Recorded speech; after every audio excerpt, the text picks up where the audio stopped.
부평갑 선거구 더불어민주당이 경선을 결정했습니다. 이성만 예비 후보와 홍미영 예비 후보가 맞붙는데요. 인천 지역 여야 후보들의 윤곽이 잡혀가는 가운데 이들 후보들은 일찌감치 경선 준비에 들어갔습니다. 과연 본선에는 누가 올라갈 수 있을까요? 네, 부평갑 선거구 더불어민주당 후보들을 살펴보겠습니다. 이성만 예비 후보와 홍미영 예비 후보가 본선 진출을 두고 맞붙게 됐는데요. 취재 기자와 자세한 이야기 나눠보죠. 이재필 기자, 경선까지 그야말로 많은 우여곡절이 있었죠? 네, 맞습니다. 이성만 예비 후보와 홍미영 예비 후보가 지금 경선을 앞두고 지역 민심 다잡기에 집중을 하고 있는 상황인데요. 네. 이성만 후보 측이 권리당원 과다 조회로 당의 징계를 받기도 했죠. 이런 가운데 지난 2월 21일 민주당이 홍미영 예비 후보를 부평갑 지역 단수 후보로 공천을 했었습니다. 네. 그런데 이에 이성만 예비 후보가 지금까지 당을 위해서 이렇게 열심히 뛰었는데 경선을 할 기회는 줘야 하는 것 아니냐라면서 강하게 반발을 하면서 재심을 요구를 했죠. 그리고 민주당 공천 재심위가 이성만 예비 후보의 그 재심 요청을 받아들였고요. 결국 이성만 예비 후보와 홍미영 예비 후보의 경선이 결정이 됐습니다. 그렇군요. 부평갑 두 예비 후보 차례로 좀 살펴볼 텐데 먼저 이성만 예비 후보부터 짚어보겠습니다. 이재필 기자가 이성만 예비 후보를 만나고 왔다고요? 화면으로 먼저 확인해 볼까요? 부평역 북광장에서 더불어민주당 이성만 부평갑 예비 후보를 만났습니다. 코로나19의 여파로 선거운동 현장 대신 직접 만나 이야기를 나누기로 했는데요. 이성만 예비 후보는 정부로부터 소외돼 있는 부평을 정부 구상의 중심으로 올려놓겠다고 강조했습니다. 그리고 국회에 입성할 경우 사법개혁 등 현 정부의 핵심 과제도 적극도와 추진하겠다고 덧붙였습니다. 서울에 종속형으로 있으면서 내버려두면 이거 잘못하면 전부 다 낙후되거든요. 그래서 그렇게 되지 않도록 국가정책으로 국토기본계획을 위반하고 그 결과로서 좀 부평을 좀 새롭게 바꾸고자 하고요. 또 중앙정치적으로는 사실 우리 문재인 정부께서 끝없는 개혁을 하고 있지 않습니까? 좀 사법개혁도 일단락은 됐지만 그래도 계속 진행돼야 된다고 봅니다. 그 외에 언론개혁 등 해야 될 과제가 많은데 저는 그 국정 철학이 제대로 이행이 될 수 있도록 좀 힘을 싣고 함께 뛰고자 하는 마음입니다. 네, 영상 살펴봤는데요.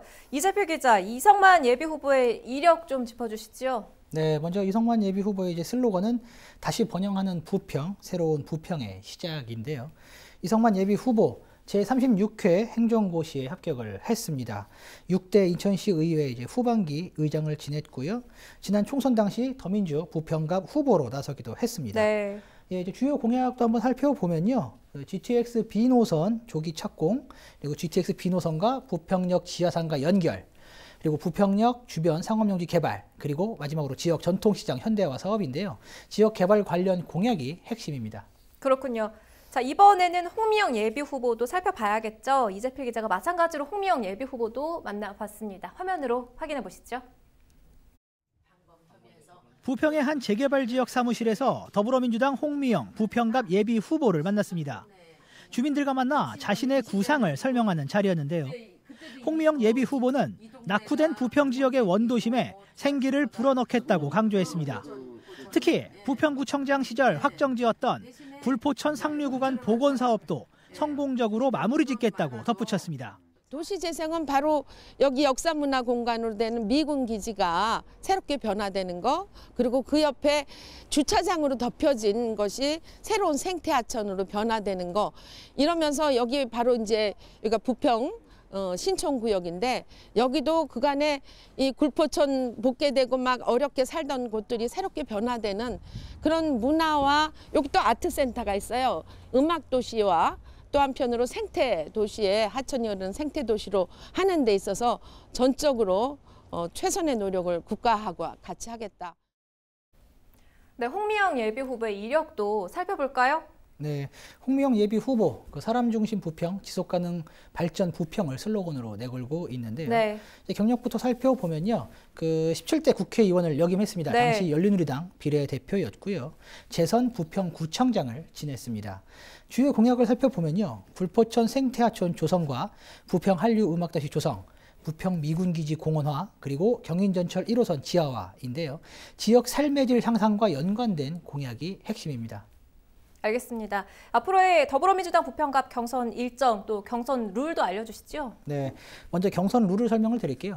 기본적으로 이제 더불어민주당의 경우는 국민 여론조사 50% 그리고 권리당원 여론조사 50%로 진행이 됩니다. 네. 그런데 부평갑은 국민 여론조사 60% 그리고 권리당원 여론조사 40%로 진행이 되는데요. 그 앞서 이성만 예비후보가 권리당원 과다 조회로 이제 당의 지적을 받은 점을 설명을 드렸잖아요. 네. 이에 따른 조치입니다. 아. 이에 따라 이성만 예비후보는 15%의 페널티를 받고요. 네. 홍미영 예비후보는 여성 후보로 10%의 가산점을 받게 됩니다. 경선은 오는 7일부터 9일까지 3일간 진행이 될 계획이고요. 경선 결과는 9일 밤 늦게 나올 것으로 현재 예상이 되는 상황입니다. 네, 더불어민주당의 부평갑 경선 내용 이렇게 전해드렸고요. 다음 시간에는 미래통합당의 부평갑 경선 내용을 전해드리겠습니다.